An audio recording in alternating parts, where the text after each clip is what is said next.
ये ज़रूर उम्मीद करता है माननीय मुख्यमंत्री जी से कि इन सब चीज़ों पे आप ज़रूर ध्यान दें। जहाँ पर सभी लोगों का प्रवेश है उसमें कोई आपत्ति नहीं, लेकिन जहाँ पर वर्जित है वहाँ पर इस पर ज़रूर ध्यान देना चाहिए। साथ ही साथ एक युवक जो प्रदर्शन कर रहा था, भारत के झंडे के साथ था, उस पर भी आपने लाठियाँ बरसाने से गुरेज नहीं किया और उसके हाथों पर ही लाठियाँ बरसाई जा रही थी, चारों तरफ से अधिकारी और प्रशासन के लोग घेर के। ये दिख रहा है कि कितनी बर्बरतापूर्ण कार्रवाई कर रहे हैं प्रशासन। फाउंडेशन देख रहे हैं, मैं हूं आपके साथ वंदना। बीते दिन शिक्षक अभ्यर्थी 7वें चरण की बहाली को लेकर सड़क पर थे। ऐसे में नीतीश कुमार के पुलिसिया कानून जो है किस तरह से छात्रों के ऊपर लाठी और डंडे बरसाई, ये चीजें किसी से छुपी हुई नहीं है। ऐसे में बीजेपी विपक्ष की भूमिका में है। बीजेपी की तरफ से पूर्व पथ निर्माण मंत्री नितिन नवीन ने कहा है कि अगर नीतीश कुमार एडीएम पर कार्रवाई नहीं करते हैं तो बीजेपी चुप बैठने वाली नहीं है। सुनवाते हैं आपको कि क्या कुछ कह रहे हैं पूर्व पथ निर्माण मंत्री नितिन मसूरी जी पहुंचे हैं, कैसे देखिए, मुख्यमंत्री जी को इन सब चीज़ों पर कभी ध्यान रहता नहीं है और कभी भी किसी के धर्म को अगर आघात हो तो इस वैसा काम नहीं करना चाहिए, उससे ज़रूर बचना चाहिए। लेकिन फिर भी उन्होंने इन सब चीज़ों की अनदेखी की है। निश्चित रूप से कई लोगों को इससे आहत हुआ है और हिंदू धर्म निश्चित रूप से ये ज़रूर उम्मीद करता है माननीय मुख्यमंत्री जी से कि इन सब चीज़ों पे आप ज़रूर ध्यान दें। जहाँ पर सभी लोगों का प्रवेश है उसमें कोई आपत्ति नहीं, लेकिन जहाँ पर वर्जित है वहाँ पर इस पर ज़रूर ध्यान देना चाहिए। कल पटना में जिस तरह से एडीएम के द्वारा छात्रों को बेरहमी से पीटा गया, देखिए बहुत ही दुखद है और मैंने स्पष्ट कहा था उस पर कि आप प्रदर्शनकारियों को लोकतांत्रिक तरीके से आंदोलन करने पे जिस प्रकार से आपका बर्बरतापूर्ण कार्रवाई हुआ वो बहुत ही निंदनीय है।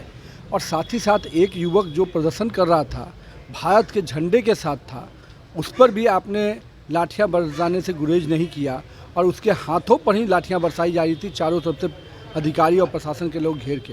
ये दिख रहा है कि कितनी बर्बरतापूर्ण कार्रवाई कर रहे हैं प्रशासन के लोग। और माननीय मुख्यमंत्री जी, अगर आप इन सब चीज़ों पर नहीं ध्यान देंगे तो आने वाले समय में इस प्रकार के आंदोलन जन आंदोलन बनेंगे और प्रशासन के ऐसे अधिकारी जो भारत के तिरंगे के कभी सम्मान नहीं कर पाते हैं उन पर ज़रूर कार्रवाई होनी चाहिए। पाकिस्तान के झंडे फहर जाते हैं बिहार में तो डंडे नहीं चलते हैं। अपराधियां बेलगाम होकर घूम रहे हैं, अपराधी, उस पर आपके डंडे नहीं चल रहे हैं। लगातार तांडव बिहार में हो रहा है, कांड हो रहे हैं, उसके आपके शासन प्रशासन के लोग नज़र नहीं आ रहे हैं। लेकिन एक प्रदर्शनकारी लोकतांत्रिक तरीके से आवाज़ उठा रहा है तो और झंडा उसके हाथ में है, फिर भी आप पूरे पुलिस के अधिकारी 10 से 15 अधिकारी एक प्रदर्शनकारी को मार रहे हैं, उसको लहूलुहान कर रहे हैं।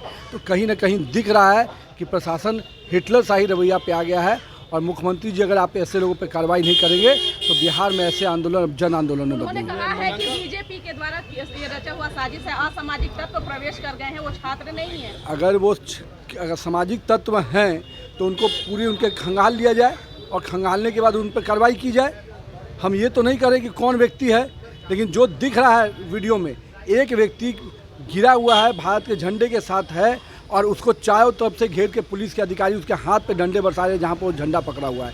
तो ये तो दिख रहा है ना कि प्रशासन, अगर असामाजिक तत्व है तो कार्रवाई कीजिए। विधायक जी, एक सवाल है, कल विशेष सत्र बुलाया गया है, नेता प्रतिपक्ष कौन होंगे, क्या ये सब पार्टी के वरिष्ठ नेता तय। सुना आपने कि क्या कुछ कहा। वहीं उन्होंने तेजस्वी यादव को भी याद दिलाते हुए कहा है कि जिस तरह से महागठबंधन की सरकार बनी और सरकार में रहकर के ऐलान किया गया कि 20 लाख लोगों को नौकरी देंगे, ऐसे में वो नौकरी कहाँ गई। यही नहीं, उन्होंने यह भी कहा है कि बिहार के मुख्यमंत्री नीतीश कुमार विष्णुपद मंदिर में मत्था टेकने जाते हैं और ऐसे में जहां पर साफ तौर पे लिखा हुआ है कि गैर हिंदू प्रवेश करना वर्जित है, फिर नीतीश कुमार से ये भूल कैसे होती है। कहीं ना कहीं महागठबंधन की सरकार जो है लोगों को एक बार फिर से ठगने का काम कर रही है। ऐसे में बीजेपी विपक्ष की भूमिका को बखूबी अदा करेगा और बिहार की जनता के साथ खड़ा रहेगा। इस पर बस इतना ही। बने रहिए न्यूज़ फाउंडेशन के साथ। धन्यवाद।